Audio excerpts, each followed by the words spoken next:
Assalamualaikum warahmatullahi wabarakatuh. Rabbi shrah li sadri wa yassir li amri wahlul 'uqdatam min lisani yafqahu qawli. Alhamdulillah, hari ini kita masih diberikan kesehatan oleh Allah Subhanahu wa taala. Kita lanjutkan kuliah online kita masih dalam bab konkursus. Kali ini saya akan menjelaskan mengenai konkursus realis. Jadi kemarin kita sudah membahas mengenai konkursus idealis dan perbuatan berlanjut, kemudian ada perbuatan pidana tertinggal dan residif. Kemudian sekarang konkursus realis. Nah, ini sebelum kita lanjutkan pembahasan, untuk memperjelas apa yang dinamakan konkursus realis, kita baca dulu ya. Kita baca, ini ada cerita. Kita baca dulu. Silakan membaca.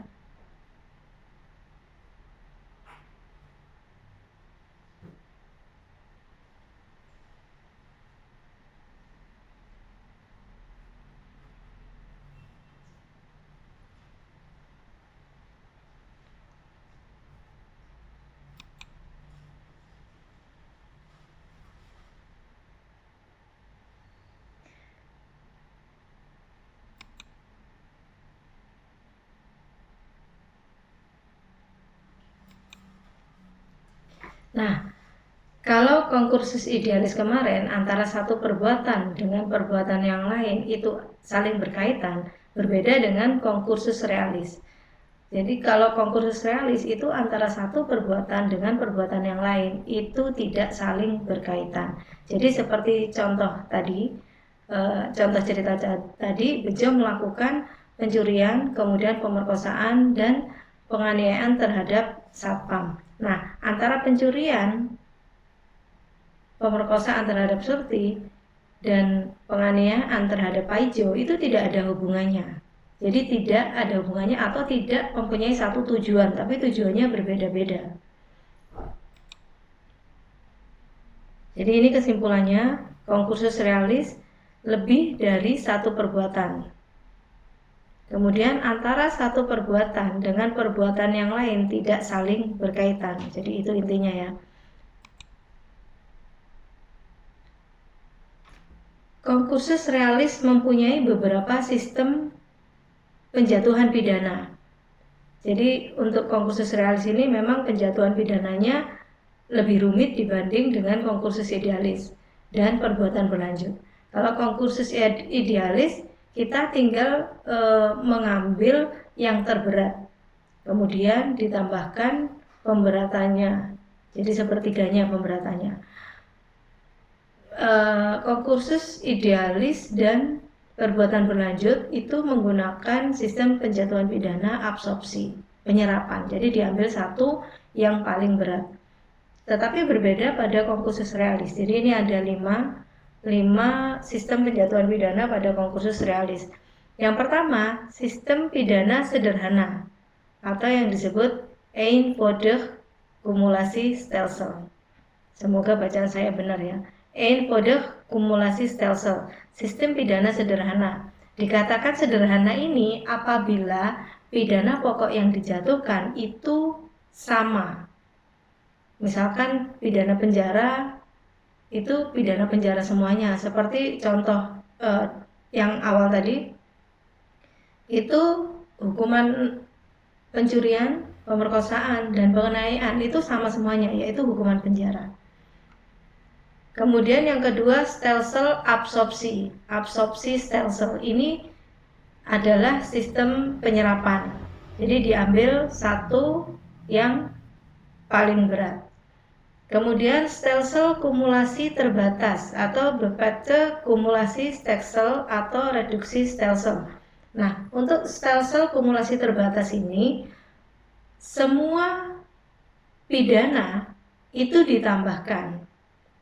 Namanya kumulasi ya, kumulasi itu penambahan. Jadi semua ditambahkan, tetapi dia terbatas. Nah, batasnya adalah yang tertinggi ditambah dengan sepertiganya.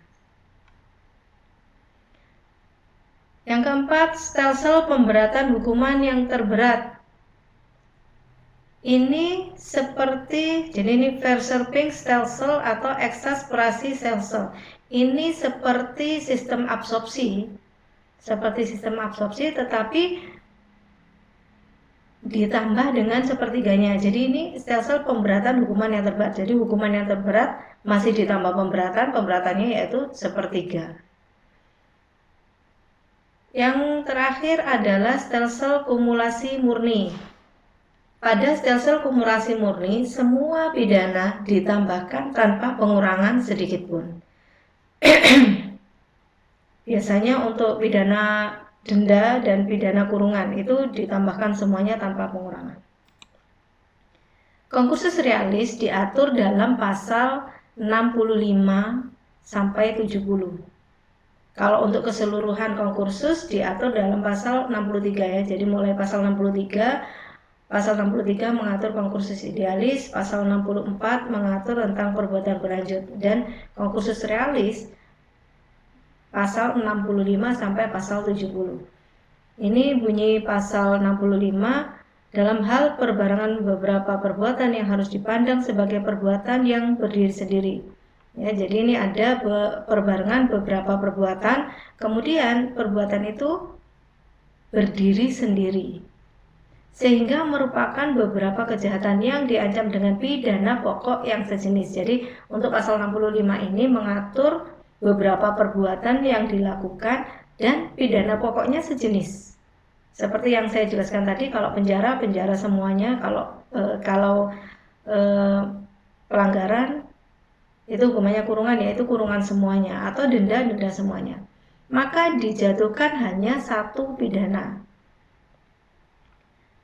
Pasal 65 ayat 2, jumlah maksimum pidana yang diancam, jadi dijumlahkan ya, jumlahnya berapa? Jumlahnya adalah yang terberat ditambah dengan sepertiganya. Kasus bejo itu ada 3 pemidanaan. Yang pertama pencurian, maksimal 5 tahun penjara. Kemudian pemerkosaan itu maksimal 12 tahun penjara. Kemudian penganiayaan itu, misalkan penganiayaan berat, ini kalau penganiayaan soalnya ada beberapa kualifikasi ya, saya misalkan aja maksimal 5 tahun gitu ya. Nah, yang terberat adalah pemerkosaan. Pemerkosaan hukumannya maksimal 12 tahun penjara. Nah, itu berarti 12 tahun ditambah seperempat dari 12 tahun. Seperempat dari 12 tahun adalah 4 tahun. Jadi 12 ditambah 4 tahun. Berarti maksimal yang bisa dijatuhkan kepada bejo adalah 16 tahun. Ini kesimpulan dari pasal 65. Terjadi beberapa perbuatan pidana. Ancaman pidana pokok sejenis. Sejenis karena semuanya adalah hukuman penjara ya, yang untuk kasus bejo. Sistem pemidanaannya adalah eenvoudig kumulasi stelsel atau kumulasi yang sederhana. Kenapa dikatakan sederhana? Karena ini tadi, karena pidana pokoknya sejenis. Maksimum pemidanaan yang terberat. Tadi pasal 65 ayat 2 mengatakan kumulasinya atau penjumlahnya adalah diambil yang terberat ditambah dengan sepertiganya. Jadi Verserping stelsel atau eksasperasi stelsel. Dalam FTT disebut schematik de kumulasi atau kumulasi sedang. Nah, kumulasi sedang ini adalah yang kita anut. Jadi di Indonesia menganut untuk pemidanaan concursus adalah yang sedang. Jadi dia tidak terlalu rendah dan juga tidak terlalu tinggi. Kalau pasal 65 tadi mengatur mengenai pidana concursus dengan pidana pokok yang sejenis, pasal 66 itu mengatur bagaimana apabila pidananya itu tidak sejenis. Jadi ada gabungan, kemudian perbuatannya berdiri sendiri. Nah, hukuman pokoknya itu tidak sejenis ini ya. Hukuman pokok yang tidak sejenis. Misalkan di situ ada dia melakukan kejahatan, dia melakukan pelanggaran. Ada hukuman penjara, kemudian ada hukuman kurungan, dan ada hukuman denda. Bagaimana cara penjatuhan pidananya? Pasal 66 ayat 2, Hukuman denda dalam hal ini dihitung menurut maksimum hukuman kurungan pengganti denda yang ditentukan untuk perbuatan itu. Sebentar, ini akan tetapi jumlah hukumannya tidak boleh melebihi hukuman yang terberat ditambah dengan sepertiganya. Jadi masih diambil yang terberat. Misalkan tadi ada penjara 12 tahun, kemudian ada pelanggaran ya, ada pelanggaran misalkan pelanggarannya tidak membawa surat-surat, begitu ya, itu kan hukumannya denda sekarang. Nah, untuk denda, misalkan dia tidak memberikan dendanya, tidak memenuhi hukuman dendanya, denda ini bisa diganti dengan kurungan ini. Jadi denda, hukuman kurungan pengganti dendanya. Jadi denda bisa diganti hukuman kurungan. Nah, untuk hukumannya sendiri itu masih tetap diambil yang terberat ditambah dengan sepertiganya. Ini kesimpulan dari pasal 66. Pidana pokok tidak sejenis. Sistem pemidanaan kumulasi yang diperlunak atau berpraktek kumulasi stelsel atau kumulasi terbatas. Pokoknya kalau ada kumulasi berarti dijumlahkan ya. Jadi jumlahkan. Tadi hukumannya kalau tidak sejenis itu dijumlahkan, tetapi dibatasi. Dibatasinya tetap hukuman yang tertinggi ditambah dengan sepertiganya. Semua jenis pidana dikenakan kepada pelaku. Semua jenis pidana. Jadi misalkan ada kurungan dan denda, itu semuanya diberikan kepada pelaku. Maksimum pidana yang terberat ditambah sepertiga.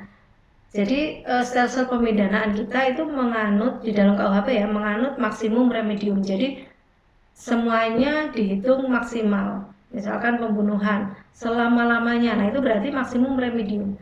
Selama-lamanya 15 tahun penjara. Kalau untuk pencurian selama-lamanya 5 tahun penjara. Untuk penipuan selama-lamanya 4 tahun penjara, begitu ya. Jadi maksimum remedium. Nanti kita bahas mengapa sih sistem penjatuhan pidana KUHP kita itu menggunakan stelsel maksimum remedium. Jika denda tidak dipenuhi dikenakan pidana pengganti yang ditentukan. Pasal 67. Tadi yang saya contohkan adalah pidana penjara, kurungan, dan denda. Nah, bagaimana apabila salah satu dari perbuatan tersebut ada yang diancam dengan hukuman mati atau penjara seumur hidup? Pasal 67 mengatakan, jika dijatuhkan hukuman mati atau hukuman penjara seumur hidup, maka tidak boleh dijatuhkan hukuman lain. Kita bahas ini dulu, tidak boleh dijatuhkan hukuman lain. Kalau pasal 66 mengatakan semua jenis pidana dijatuhkan, itu penjara, kurungan, dan denda, itu semua bisa dijatuhkan. Tetapi apabila salah satunya adalah hukuman mati, maka pidana yang lain atau hukuman lain tidak boleh dijatuhkan. Sudah divonis hukuman mati atau penjara seumur hidup, berarti tidak boleh lagi diberikan hukuman denda atau kurungan. Tetapi untuk pidana tambahan itu boleh. Pasal 10 KUHP mengatur ada pidana pokok, kemudian ada pidana tambahan. Nah, pidana tambahannya ini adalah mencabut hak yang tertentu, merampas barang tertentu, kemudian pengumuman putusan hakim. Itu pidana tambahan. Kalau sudah ada hukuman mati atau penjara seumur hidup, tidak boleh dijatuhkan hukuman pokok yang lain, tetapi untuk hukuman tambahan itu boleh. Mencabut hak yang tertentu, misalkan mencabut hak sebagai anggota DPR, misalkan begitu ya. Nah, itu hak untuk dipilih sebagai anggota dewan itu bisa. Pasal 69 ayat 1. Perbandingan beratnya pidana pokok yang tidak sejenis ditentukan menurut urut-urutan dalam pasal 10. Jadi untuk menentukan yang terberat yang mana, misalkan penjara 1 tahun dan kurungan 1 tahun, itu yang mana yang lebih berat? Sama-sama 1 tahun. Dalam urut-urutan pasal 10 itu penjara lebih tinggi, jadi yang dijatuhkan adalah penjara. Karena konsekuensi kurungan dan penjara itu berbeda. Nanti kita bicarakan juga di sistem di bab pidana dan pemidanaan.